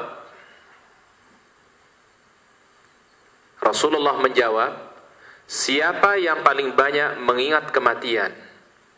Siapa yang paling banyak mengingat kematian? Sudah? Dan siapa yang paling banyak persiapannya menuju kematian? Dan siapa yang paling banyak mempersiapkan bekal menuju kematian? HR Tirmidzi, rawahu Tirmidzi, hadis ini riwayat Imam At-Tirmidzi. Kami ulangi sekali lagi. Jadi pada suatu hari Rasulullah SAW ditanya, ya Rasulullah, siapakah orang yang paling berbahagia? Mukmin yang paling berbahagia itu gimana sih? Kata Rasulullah SAW adalah aktsaruhum dzikran lil maut. Siapa yang paling banyak mengingat kematian? Karena dengan mengingat kematian ini Pak, kita akan dimuliakan dengan 3 hal Pak.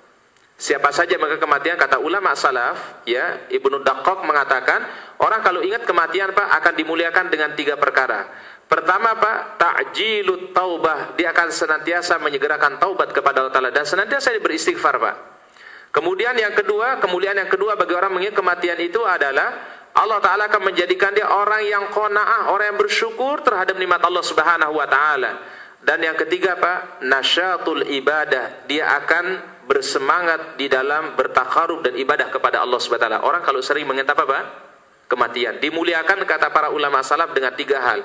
Dia akan menyegerakan taubat, dia akan bersyukur kepada Allah Ta'ala terhadap semua nikmat yang diberikan, dia tidak akan pernah mengeluh. Kemudian yang ketiga adalah dia akan bersemangat di dalam ibadah kepada Allah SWT. Ini yang disebutkan oleh Imam Ad-Daqqaq di dalam ucapan beliau, dalam athar beliau.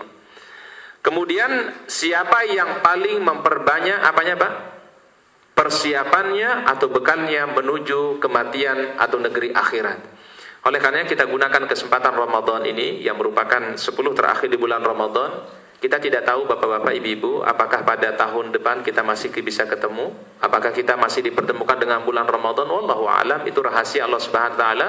Wa ma tadri nafsun madza taksibu wadan wa ma tadri nafsun bi ayyi ardin tamut. Setiap diri tidak mengetahui apa yang akan terjadi hari esok, dan setiap diri tidak mengetahui di negeri mana akan diambil, dicabut nyawanya oleh Allah Subhanahu wa taala. Oleh karenanya setiap saat Pak, yang namanya kematian ini selalu mengintai kita, dan kita tidak tahu Pak. Yang namanya kematian ini bisa saja datang kepada orang yang muda lebih dahulu, atau mungkin bisa jadi mendahului adalah orang-orang tua. Kita nggak tahu rahasia Allah Ta'ala. Bisa jadi kematian itu mendatangi orang yang sakit lebih dulu, atau mungkin juga orang yang sehat. Jadi yang namanya maut ini Pak nggak mengenal orang Pak. Dia mau sehat, mau sakit, dia mau tua, dia mau muda, apabila sudah datang ketentuan Allah Ta'ala, idza jaa ajaluhum la yastakhiruna sa'atan wa la yastaqdimun. Baik, mungkin terakhir Bapak Ibu, mohon ditulis doa untuk mendapatkan husnul khatimah. Doa sunnah Rasulullah SAW untuk meraih husnul khatimah. Doa agar meraih husnul khatimah.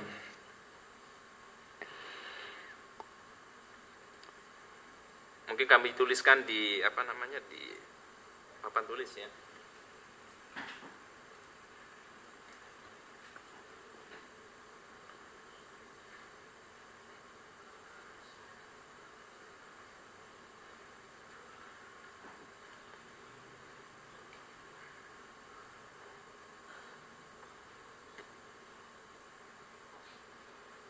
Kalau mau tulis bahasa Arabnya silakan. Allahumma, atau mau pakai Latin juga boleh. Allahumma inni as'aluka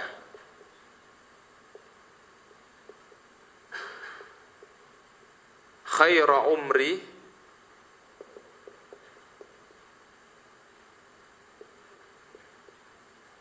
akhirahu wa khaira amali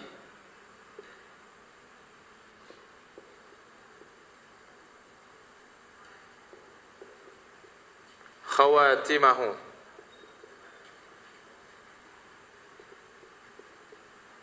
Baik, kami ulangi sekali lagi. Doa yang disunahkan oleh Rasulullah SAW untuk meraih husnul khatimah, dan ini doa senantiasa dibaca oleh Rasulullah SAW dalam beberapa hadis sahih dijelaskan oleh Rasul. Allahumma inni as'aluka khaira, ini sukun ini, khaira umri akhirahu. Akhirahu bu, akhirahu akhir maksudnya akhirahu. Wa khaira amali khawatimahu. Khawatimahu kha, pakai kha, khawatimahu. Baik, kami ulangi sekali lagi. Allahumma inni as'aluka khaira umri akhirahu wa khaira amali khawatimahu. Khawatimahu, khawatim itu penutup, makanya disebut dengan husnul khatimah dari kata khatim, artinya penutup. Jelas ibu-ibu?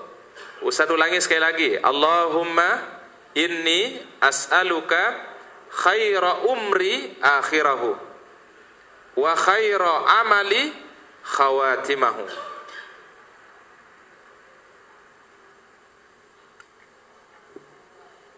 Pakai kha, khawatimahu. Khawatim itu artinya penutup.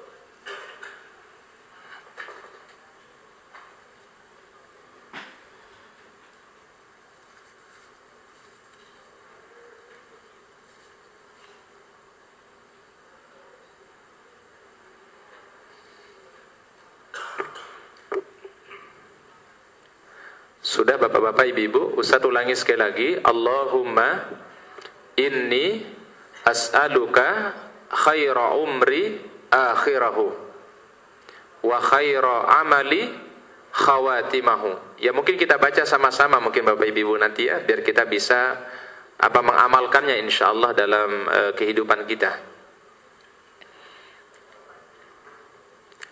Jelas bapak yang sebelah kanan? Jelas insyaallah ya. Allahumma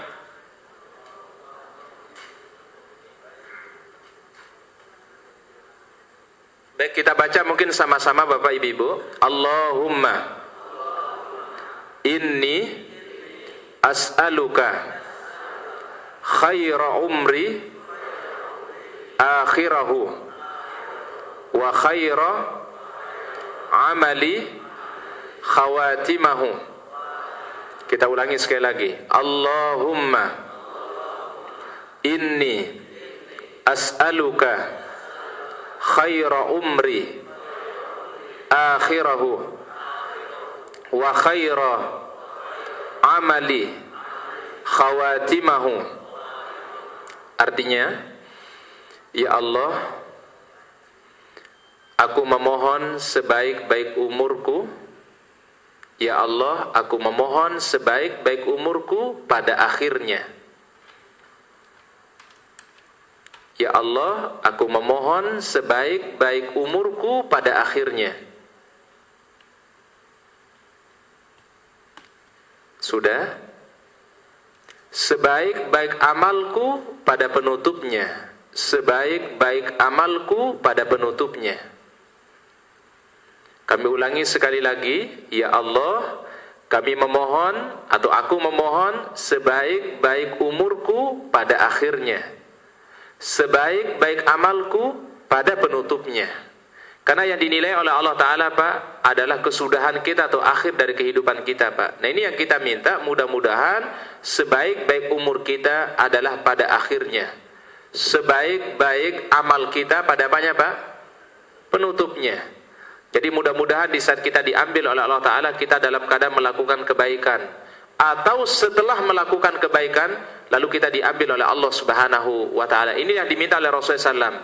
Allahumma inni as'aluka khaira umri akhirahu wa khaira amali khawatimahu. Hadirin kaum muslimin, bapak-bapak, ibu-ibu yang dimuliakan oleh Allah Ta'ala, mungkin itu yang bisa kami sampaikan pada pagi hari ini. Mudah-mudahan Allah Ta'ala memberikan ilmu yang bermanfaat, Allah Ta'ala memberikan kebaikan kepada kita semua, dan mudah-mudahan amal ibadah kita di bulan Ramadan ini senantiasa diterima oleh Allah Subhanahu wa Ta'ala. Doa kami buat ayahanda dan ibunda semua, mudah-mudahan barokah, panjang umur, dan mudah-mudahan kita masih dipertemukan dengan Ramadan tahun berikutnya insyaallah dalam keadaan sehat wal afiat. Wallahu a'lam bisawab. Mungkin ada yang ingin sharing atau mungkin ada yang ingin diskusikan, mungkin silakan kami berikan kesempatan untuk bertanya. Tafadhal akhi.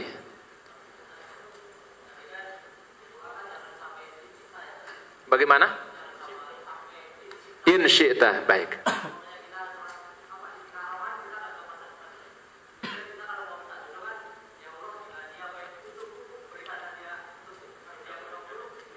Baik.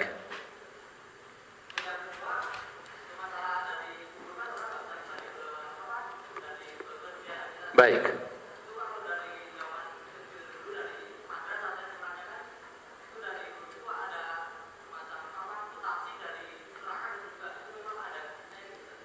Ada apa? Ada mutasi?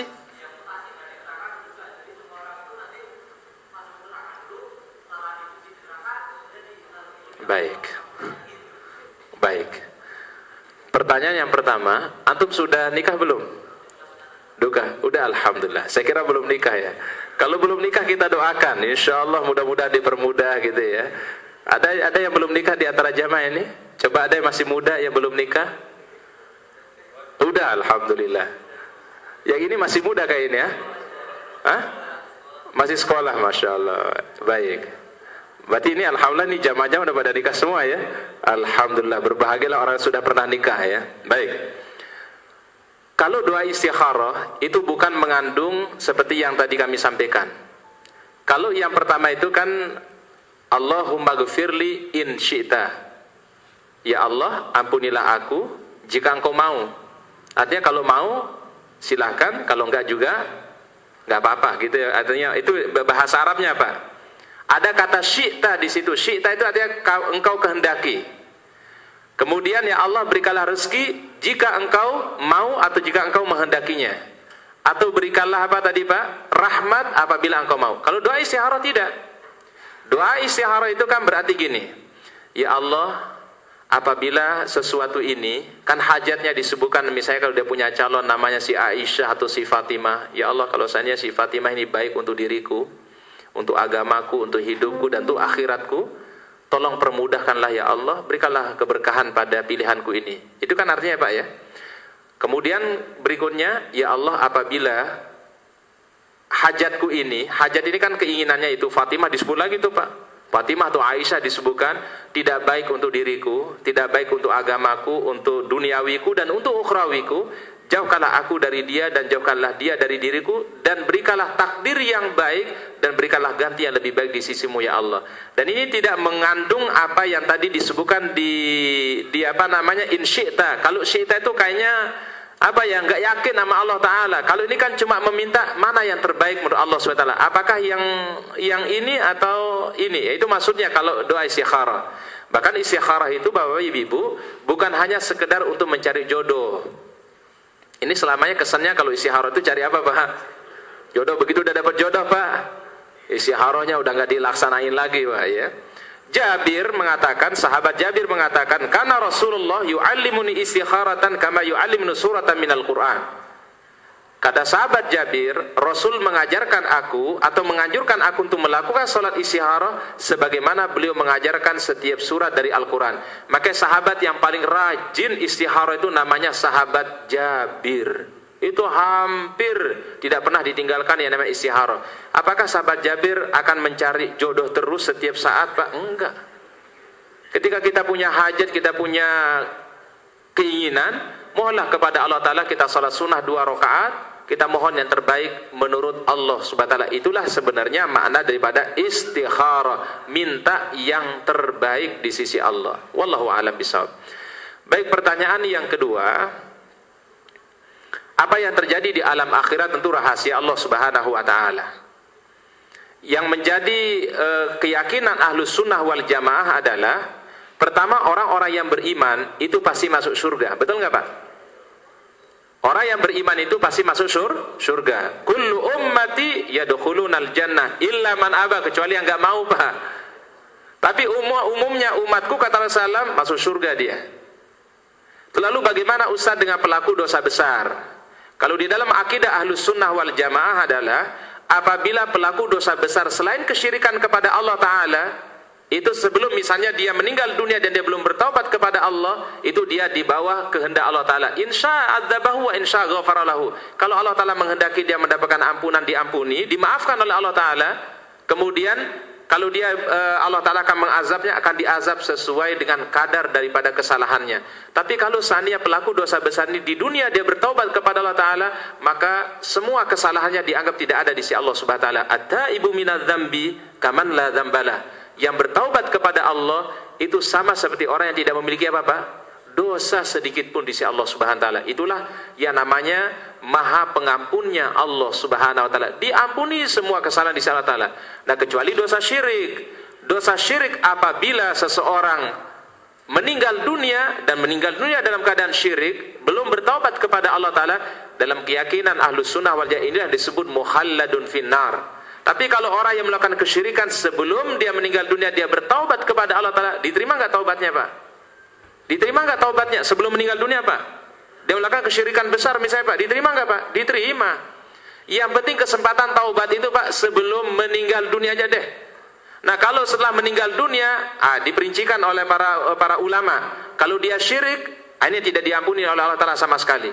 Tapi kalau dosa selain syirik, seperti misalnya berzina, minum khamr dan seterusnya, kalau dia belum bertaubat setelah dia meninggal dunia Pak, dia akan di bawah tahta masyiatillah. Allah Ta'ala akan mengampuni, bisa saja mengampuninya Pak, dengan syafaat dari Allah Ta'ala, tapi juga bisa diazab sesuai dengan kadar kesalahannya Pak.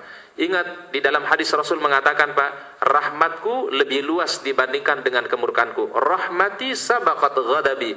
Berarti Bapak orang beriman, walaupun dia melakukan kesalahan Pak, ada masih Pak? Ada masih kemungkinan untuk mendapatkan ampunan di sisi Allah Subhanahu wa taala. Makanya Pak, ya kita ini kan pasti banyak salah Pak. Ya udah kita banyak istighfar aja kepada Allah Taala, memohon istighfar ya.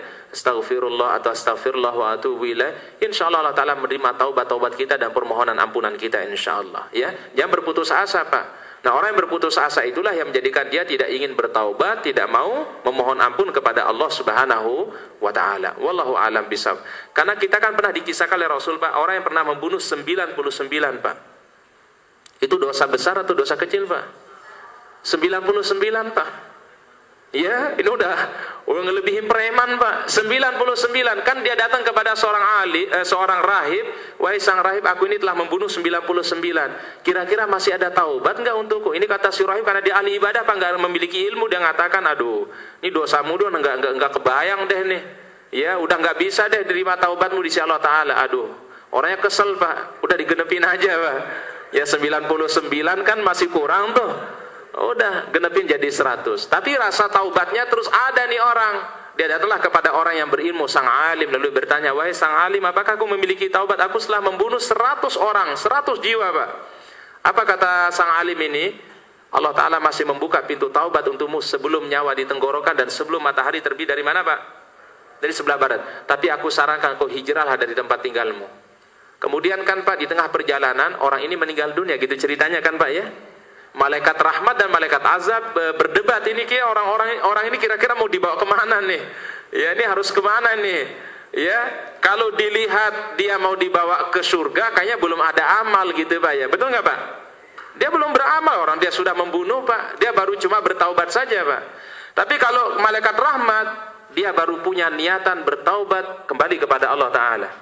Maka subhanallah, Allah Ta'ala mengutus orang yang menjadi penengah di antara dua malaikat tadi, diminta untuk mengukur jarak antara tempat tinggal dia dengan tujuan hijrah dia. Jadi misalnya kalau rumahnya ada di sini, kemudian tujuan hijrah ada di sini, ukurlah jaraknya berapa jaraknya. ternyata dia lebih mendekati kepada tempat hijrahnya. Dan ini adalah merupakan salah satu kebesaran Allah Ta'ala ketika orang memiliki niat baik, Pak, pasti akan dimudahkan untuk sampai kepada kebaikan. Kalau seandainya mohon maaf, Pak, dia meninggalnya di daerah baru dia keluar rumah, Pak, kemungkinan mungkin takdir Allah Ta'ala bisa lain. Tapi Pak, Allah Ta'ala sayang kepada hamba ini, Pak, dia sudah jaraknya sudah sampai mendekati tempat apa, Pak? Hijrah. Allah Ta'ala memberikan rahmat dan ampunan kepada hamba tadi. Nah, inilah luasnya apa, Pak? Rahmatnya Allah Subhanahu wa Ta'ala. Jangan kita berputus asa terhadap rahmat yang diberikan oleh Allah. Baik, ada yang lain, Bapak-bapak, Ibu-ibu?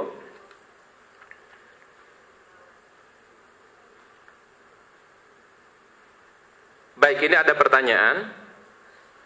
Apabila ini tulisannya Masya Allah saking bagusnya ini, Ustaz nggak bisa baca ini. Ini tulisan dokter biasanya ini nih. Kalau tulisan dokternya agak susah dibaca.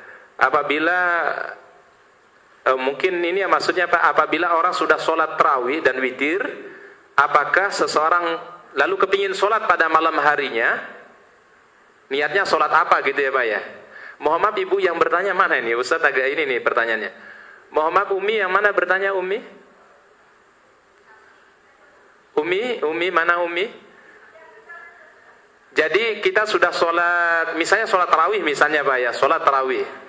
Dan kita sudah witir. Apakah masih boleh orang melaksanakan sholat malam atau bagaimana? Baik. Dalam hal ini Bapak-bapak Ibu-ibu ada dua pendapat para ulama. Nanti saya akan rojihkan mana yang lebih kuat Pak.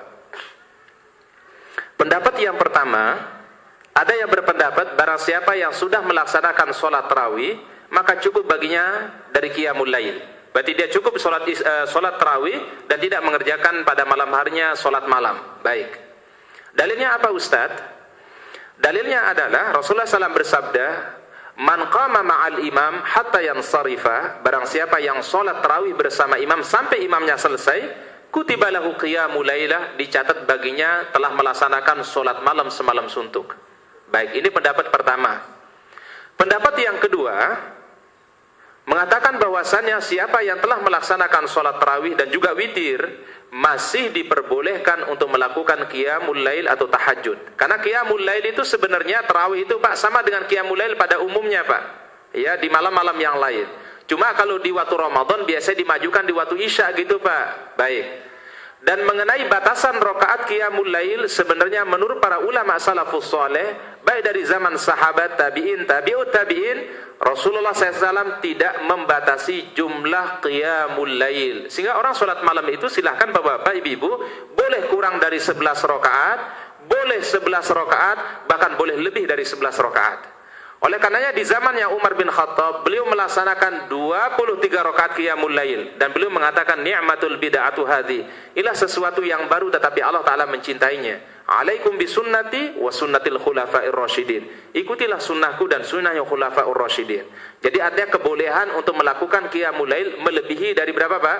11 rakaat. Tapi jangan dikerjakan 10 menit ya Pak ya. Allahu Akbar.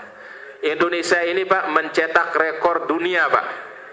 Sholat tarawih tercepat di dunia Pak. Di mana itu Pak? Di Jawa Timur ya, di Blitar ya Pak ya. Masya Allah. 10 menit ya Pak. 10 menit berapa menit itu Pak? Berapa menit? 7 menit. Allahu Akbar.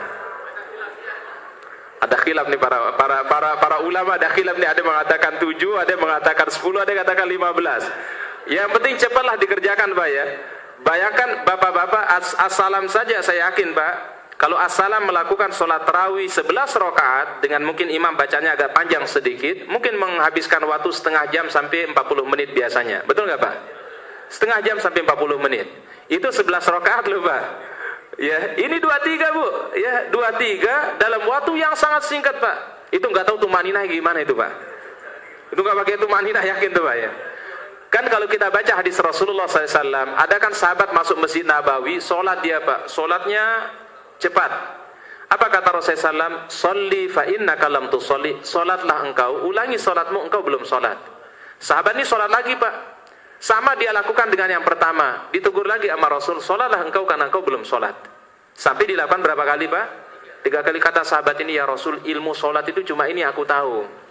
Maka dia ajarkan cara sholat Rasulullah SAW. Apabila engkau sholat, sholatlah dengan cara tumakninah. Tumakninah artinya apa?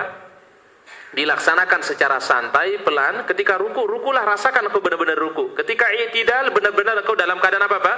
I'tidal.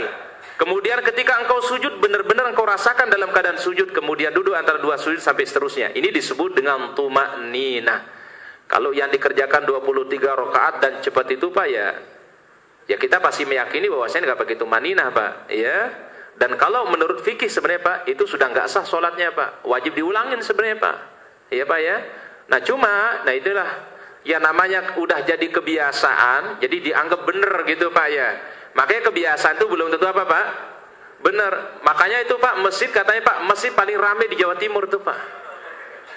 Itu di tempat itu paling ramai itu Pak. Karena paling cepat apanya Pak? Selesainya Pak. Ya rupanya itu dari desa lain, kecamatan lain sengaja sholat ke situ kan yang dikejar apanya Pak? Cepatnya. Kan biasanya kan kalau di sini mungkin ya di kota secara umum lah yang dikejar kan imamnya mungkin bacaannya bagus ya. Kemudian sholatnya mungkin agak lama sedikit kan enak mengerjakannya. Sebenarnya Bapak Ibu, sholat yang panjang itu bagus. Makanya kata Rasul, afdalus sholat tulul qunut. Jadi sholat yang paling afdal adalah sholat yang lama berdirinya, lama dia membaca Al-Quran, lama rukunya, lama sujudnya.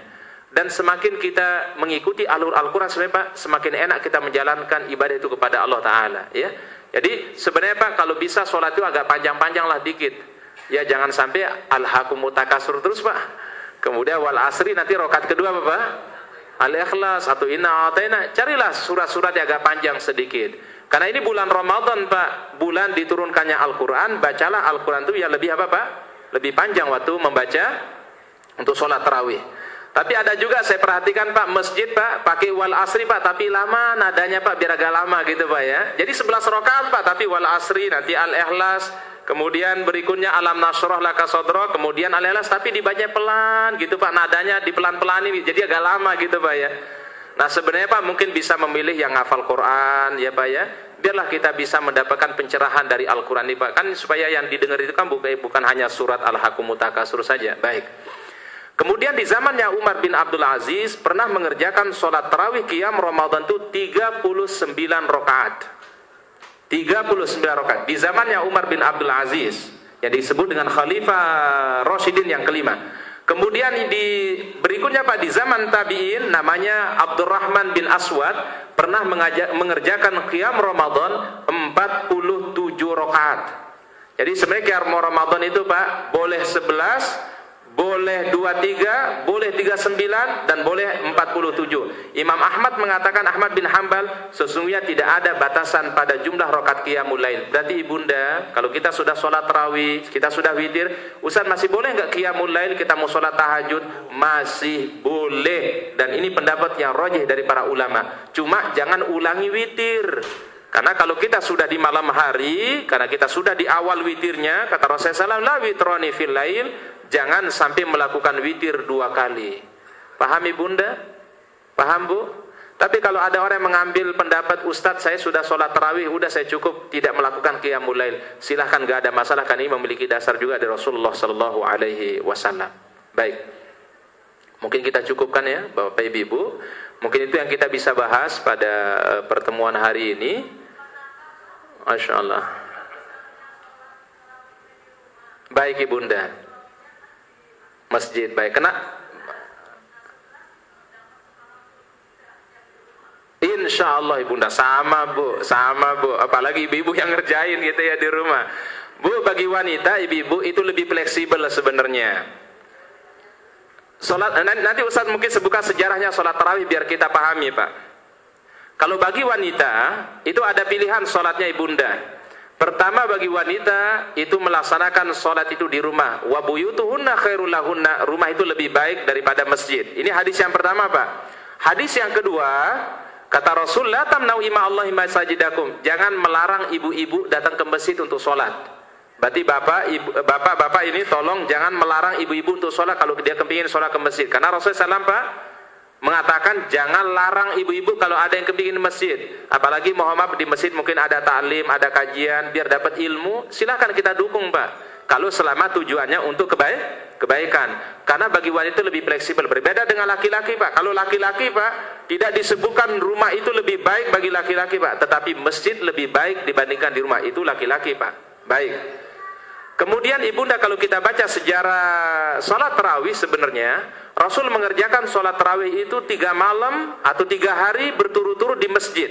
Di malam yang keempat beliau tidak keluar untuk melaksanakan berjamaah. Para sahabat agak bertanya kepada Rasulullah SAW, ini kok 3 malam kita jamaah, kemudian Rasul enggak sholat berjamaah bersama kita. Apa kata Rasulullah SAW?